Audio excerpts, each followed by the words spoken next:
Hello and welcome to Semester 2 of World History at Odyssey Charter School.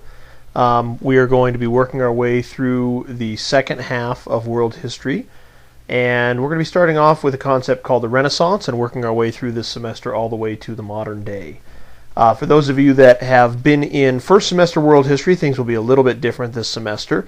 The organization of the lessons will be a little bit different. We'll be working our way through a couple of different presentations like the one you're listening to right now, and then you'll have some questions based on those and some reading assignments as well.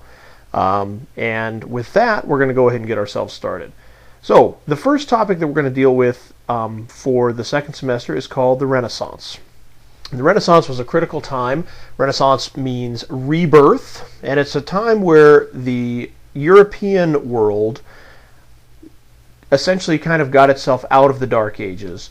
The many hundreds of years of toil and disease and loss of learning and things like that happened in the Dark Ages, moving their way into a more enlightened era.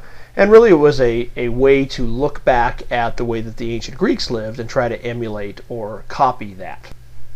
So the objectives for this part of the lesson, lesson 1a, is essentially for you as the student to recognize when, how, and why a rebirth of thought began in the Italian city-states, these small independent cities in the Italian peninsula.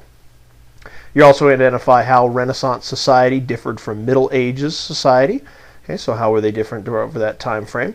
And finally, we want you to explain the intellectual and artistic challenges and changes, that occurred during the Renaissance. So that's essentially going to be our lesson objectives for this part of lesson 1. So the reading that you're going to be doing for this particular lesson, lesson 1a, is entitled The Renaissance, and it's in chapter 12 of your Glencoe book, pages 372 to 387. Okay, so the questions will be coming from your lesson, will be coming directly from that reading and also this presentation.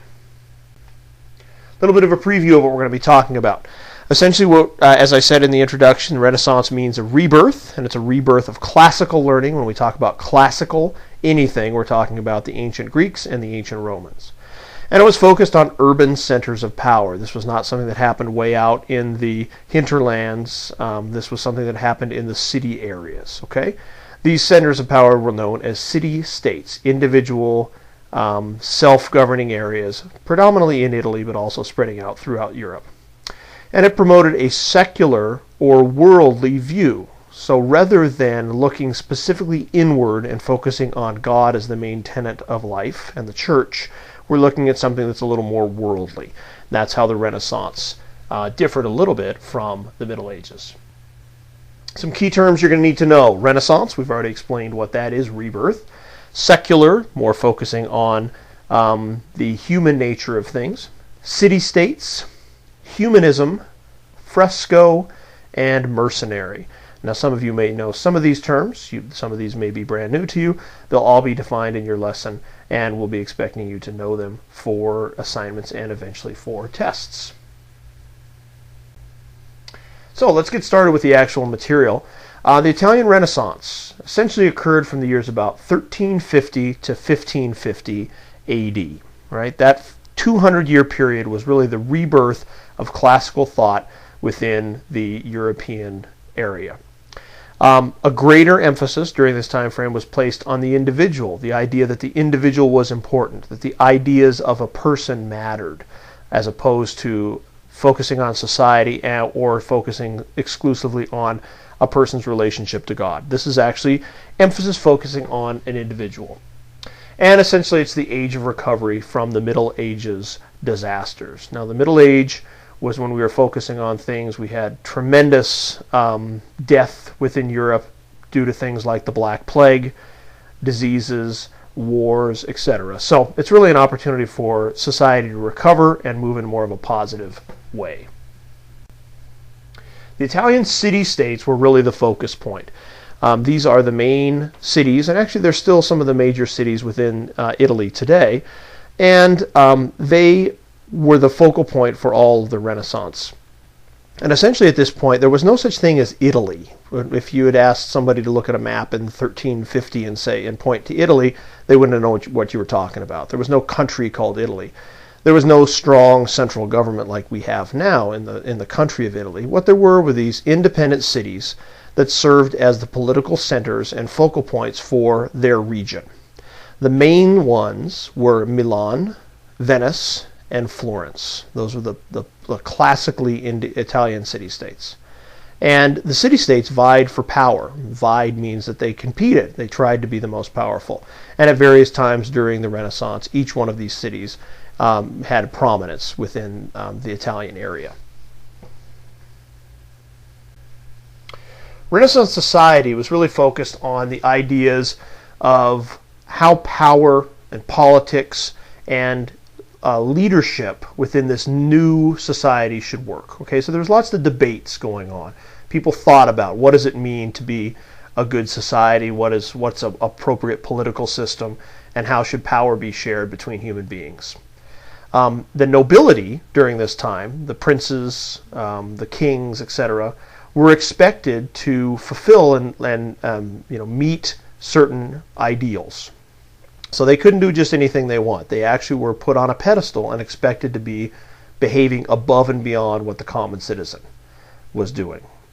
The urban population centers, or the cities, were increasing.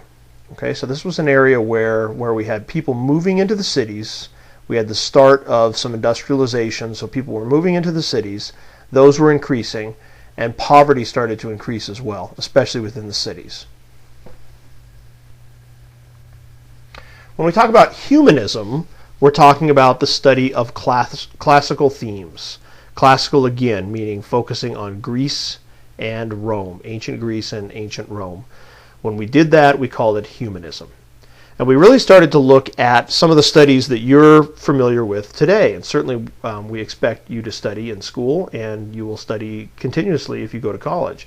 Things like history, philosophy, and grammar are areas where people are focusing. So it's moving out of focusing specifically on religion as an intellectual thing and moving more into some of the more secular pursuits that you see today. As a matter of fact, the Renaissance idea of school is very similar to the idea of school that you go through today.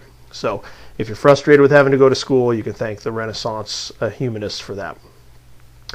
It was the duty of people during this time to serve the good of the state. So you did good things. You helped out your common man, not because God told you to, but because it was the right thing to do. It was your duty as an individual who lived during this time. What did education look like? Well, I talked a little bit about that before. But essentially, we had a new interest in formal education. So whereas before, the only people that really, in the Middle Ages, had any kind of formal education were the priests, now we're looking at the common person focusing on education. People studied those humanistic themes that I talked about before, things like history and geography and philosophy, etc. It provided a model for modern education. So again, what you study today is very much like what they studied back then. And women were not included. Women were not considered to be appropriate to educate. So we've come a long way for sure, but back in this time frame, women were not part of the education system, simply the men. Along with a political and humanistic renaissance, we had an artistic renaissance. And when we think of this time frame, this is really what we focus on today. Some of the great works of art, some of the great artists come from this time frame in Italy. And they focused on imitating nature. Okay, it was looking at human beings and looking at the way nature worked was a real focus. So moving a little bit out of some of the religious themes and moving a little bit more into focusing on human beings and the beauty of the human form. There were huge advances made in terms of sculpture and architecture. And if you ever have the opportunity, and I certainly hope you do, to go to Italy, you will see some of these beautiful works of architecture that were constructed during this time frame. Amazing, amazing buildings that still are around today, and some of which we have actually emulated. If you take a look down at the strip at the Venetian is a carbon copy of Venice, which is one of the Italian city-states, and the St. Mark's Square looks very similar to that. That was built during this time frame. Some of the great masters of the Renaissance, the people that we focus on, were people like Michelangelo, Leonardo da Vinci, and Raphael. These are some of the masters that focused on perfecting their art during what's called the High Renaissance, or the later Renaissance, from about 1490 to 1520.